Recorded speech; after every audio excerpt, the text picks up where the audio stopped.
Hallelujah, सभी को जय मसीह की।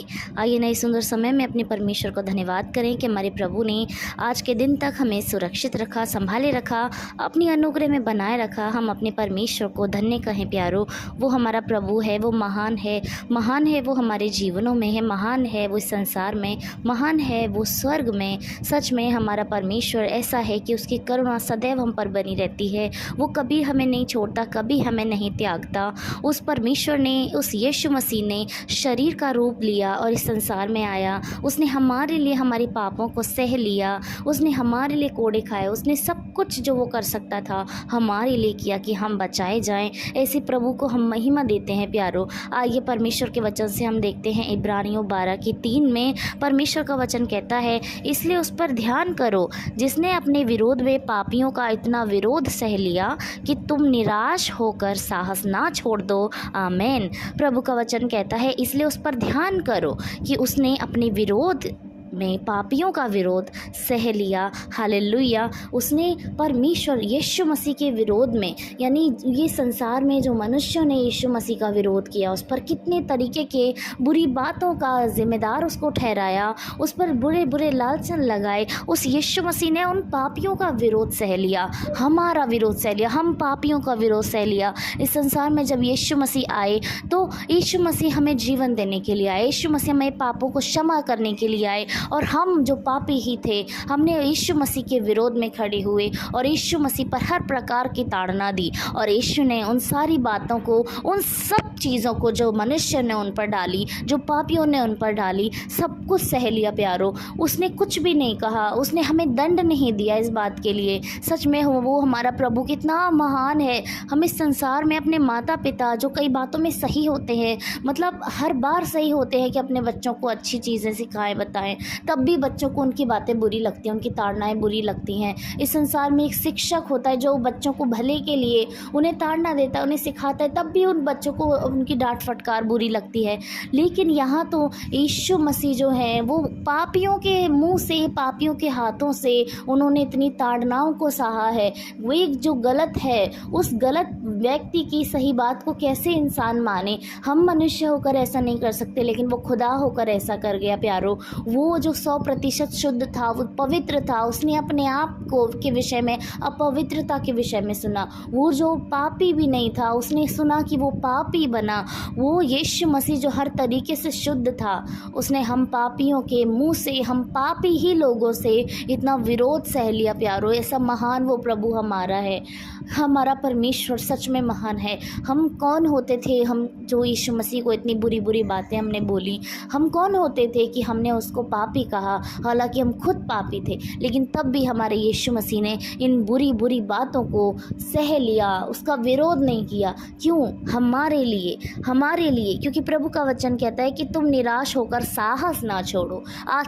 आज हम जो मसीह में हैं, आज हम जो मसीह यीशु मसीह की शिक्षाओं पर चल रहे हैं, आज हमने जो अपने जीवन का अंगीकार किया है, हमने जो माना है कि हम पापी हैं, हमारे लिए यीशु मसीह कहता है कि तुम साहस ना छोड़ दो। जब मैं पवित्र होकर, मैं शुद्ध होकर, मैं परमेश्वर होकर ये तुम्हारे लिए झेल गया, तो इसी बात को तुम अपना आधार बनाओ, इसी बात को तुम अपना मेन पॉइंट बनाओ कि हमारे यीशु मसीह ने ये किया, तो निश्चय हमें भी साहस नहीं छोड़ना है, क्योंकि हमारे यीशु मसीह ने साहस नहीं छोड़ा। और इसी साहस के साथ हमें आगे बढ़ना है, इसी साहस के साथ हमें यीशु मसीह की हर एक उस प्रेरणा को अपने जीवन में लागू करना है, अपने जीवन में एक्सेप्ट करना है।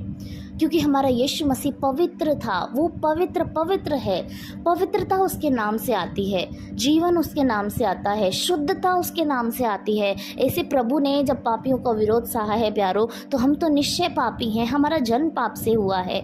तो हम अपने यीशु मसीह को अपना आइडल माने और उसी के विषय में सोचते और समझते हुए अपने जीवन को बिताएं, ताकि हम जो इस संसार में हैं, हम जो मसीह के द्वारा सताए जाते हैं, हम जो मसीह के नाम पर सताए जाते हैं, हमारे लिए हमारे हमारा साहस, हमारी दृढ़ता, हमारा यीशु मसीह बने कि यीशु ने हमारे लिए ऐसा किया तो निश्चय हमें भी ऐसा करना है। उसने हमारे लिए अपनी जान को दिया, तो क्या हम उसके लिए इन प्रताड़नाओं को नहीं झेल सकते? और निश्चय सिर्फ यीशु मसीह के लिए ही हमें ये करना है, क्योंकि यीशु मसीह कहता है मार्ग, सत्य और जीवन मैं हूँ। तो जब हम यीशु मसीह को अपना लेंगे तो निश्चय वो तीनों चीज़ें जो मार्ग है, सत्य है और जीवन है, हमारे पास आएंगी। यीशु का वचन कहता है कि बिना मेरे द्वारा कोई पिता के पास नहीं पहुँच सकता।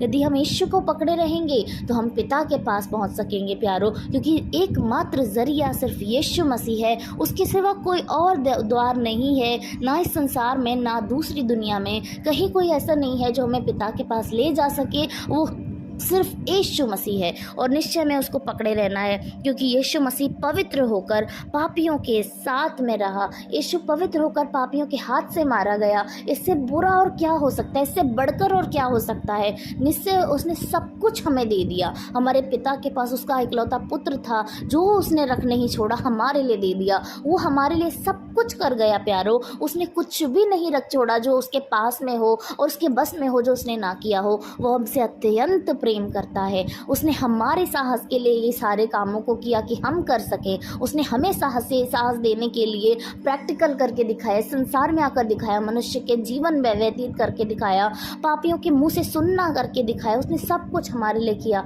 ताकि हम वो सब कुछ कर सकें और प्रभु की महिमा हमारे जीवन से होती रहे। ऐसा महान प्रभु हमारा है, उसकी प्रशंसा, उसकी महिमा जितनी की जाए उतनी कम है। सच में वो धन्य है, धन्य है, धन्य है। आइए हम सभी लोग अपने प्रभु के नाम को ऊंचा करें और निश्चय अपने जीवनों में आने वाली तमाम समस्याएं, तमाम दिक्कतें, विरोध में उठने वाले हर एक हाथ को यीशु मसीह की प्रेरणा के अनुसार, यीशु मसीह के द्वारा दिए गए साहस के अनुसार उसको झेल ले प्यारो, उसको सह ले, उसके लिए प्रार्थना करें। किसी भी वस्तु का विरोध ना करें, क्योंकि हमारे यीशु ने विरोध नहीं किया। हालांकि पापी लोग उसके विषय में विरोध में खड़े थे, तब भी उसने विरोध नहीं किया।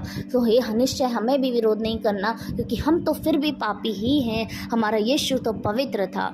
तो उसकी महिमा हमारे जीवनों से, हम सभी के जीवनों से निरंतर होती रहे। आमीन। सभी को जय मसीह की।